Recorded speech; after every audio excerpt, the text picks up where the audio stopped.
সকালটা আমার ঘুম ভাঙে মায়ের 7:15 কলে। এটা আমার ডেলি রুটিন।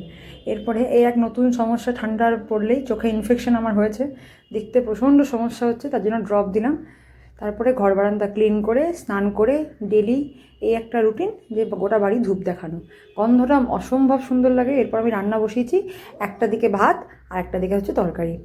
আর আজকে একটু ভাবছি ঝাল টক করবো। যাই হোক, এবার এতক্ষণে স্কিন কেয়ার করার আমার সময় হয়েছে। এক এক করে যা যা লাগে, যেহেতু উইন্টার পড়েছে ওই জন্য আমার স্কিন একদম ড্রাই থেকে ভেরি ড্রাই হয়ে গেছে, চামড়া ছাড়তে বাকি আছে মনে হয়। তো আমি মোটামুটি রেডি। তা করতে দেখি টুকটাক জিনিস নেওয়া ছিল বলে এই কাছ থেকে কিছু নিলাম। আর এই দেখো, আলু টমেটো কচু দিয়ে ঝাল টক করেছিলাম, খাওয়া হয়ে গেছে, আমি রেডি হয়ে গেছি। আর বেরোনোর আগে সমস্ত আমি বাসন মুছে একদম আমার কিচেনটা ক্লিন করে রাখি, এটা আমি পছন্দ করি বেসিক্যালি।